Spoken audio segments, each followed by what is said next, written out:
اسی دربار کے اندر ایک مرتبہ ایک آدمی کھڑا ہوا، اس نے کہا سلونی قبل ان تفقدونی، جملہ مولا کا یاد ہے نا، امیر المؤمنین نے کہا تھا جو پوچھنا ہے پوچھ لو، سلونی سلونی قبل ان تفقدونی۔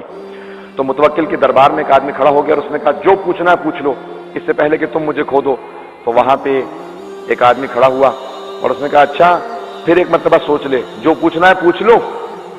اس نے کہا ہاں جو پوچھنا ہے پوچھ لو۔ کہا اچھا یہ بتا حج واجب ہے؟ اس نے کہا یہ کیسے سوال ہے، یہ تو سب کو معلوم ہے۔ تو اس نے کہا کہ بھئی تو نے یہی تو کہا تھا کہ جو پوچھنا ہے پوچھ لو، میں تو ایک عام سا آدمی ہوں، سادہ سادہ سے سوال کروں گا، اگر تو نے جواب دینا ہے تو جواب دے، نہیں تو پھر کہہ دے کہ تو جھوٹا ہے، تجھے کہنے کا حق ہی نہیں ہے۔ اس نے کہا نہیں حج واجب ہے۔ کہا اچھا بتا اگر حج واجب ہے تو انبیاء پہ بھی واجب تھا؟ اب اس نے سوچنا شروع کیا، اس نے کہا اگر حج واجب ہے تو انبیاء پہ بھی واجب ہی رہا ہوگا۔ اس نے کہا واجب رہا ہوگا یا واجب تھا؟ اس نے کہا ہاں واجب تھا۔ اس نے کہا اچھا یہ بتا اگر انبیاء پہ حج واجب تھا تو جناب آدم پہ واجب تھا یا حج واجب نہیں تھا؟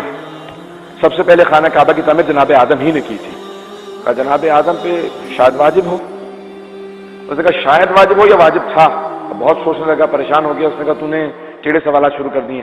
کہا پھر تو کہہ رہے کہ تو جھوٹ بول رہا ہے، تو سوالوں کا جواب نہیں دے سکتا۔ کہا نہیں میں سچ کہہ رہا ہوں۔ کہا اچھا پھر بتا جناب آدم پہ حج واجب تھا یا نہیں تھا؟ کہا جناب آدم پہ حج واجب تھا۔ کہا اچھا اگر حج واجب تھا انہوں نے حج کیا تھا؟ کہا اگر واجب ہوگا تو کیا ہی ہوگا۔ اب بہت زیادہ پریشان ہونے لگا۔ کہا بتا واجب تھا تو انہوں نے حج کیا یا نہیں؟ کہا ہاں حج کیا تھا۔ کہا اچھا بتا جناب آدم زمین پہ پہلے آدمی تھے، اگر انہوں نے حج کیا تھا تو ان کے سر کو کس نے مونڈا تھا؟ اب بہت پریشان ہوا، کہا مجھے نہیں معلوم۔ کہا اونچی آواز سے کہتا کہ سب کو آواز آ جائے کہ تو جھوٹا ہے، یہ صرف میرے مولا کا امتیاز ہے، انہیں کہنے کا حق حاصل ہے کہ جو پوچھنا ہے پوچھ لو۔ اس نے کہا کہ ہاں میں جھوٹا ہوں۔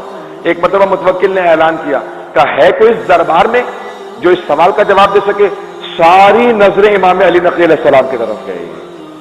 امام نے فوراً کہا ہاں میں اس سوال کا جواب جانتا ہوں۔ کہا بتائیے اس سوال کا جواب کیا ہے؟ کہا جب جناب آدم نے طواف کیا نا، جناب جبرائیل نازل ہوئے، کہا آدم آپ کی ذریت میں ایک حاجرہ آئیں گی، وہ اس مقام پہ صفا و مروہ کے درمیان میں سعی کریں گی، آپ سعی کر لیجئے۔ اس کے بعد وہ جنت سے نازل ہوئے ایک یاقوت لے کے اور جناب آدم کے سر پہ پھیرتے جاتے تھے۔ 10ویں امام نے فرمایا جب وہ اس یاقوت کو جناب آدم کے سر پہ پھیر رہے تھے نا تو بال گرتے جاتے تھے، اور جہاں جہاں اس یاقوت کی روشنی گئی اللہ نے اس سارے احاطے کو حرم قرار دے دیا۔ کہا یہ میرا حرم ہے۔ تو اب ایک مرتبہ متوکل نے کہا فرزند رسول آپ کہیے سلونی۔ امام نے کہا میں سلونی نہیں کہوں گا، لیکن میں اپنے جد علی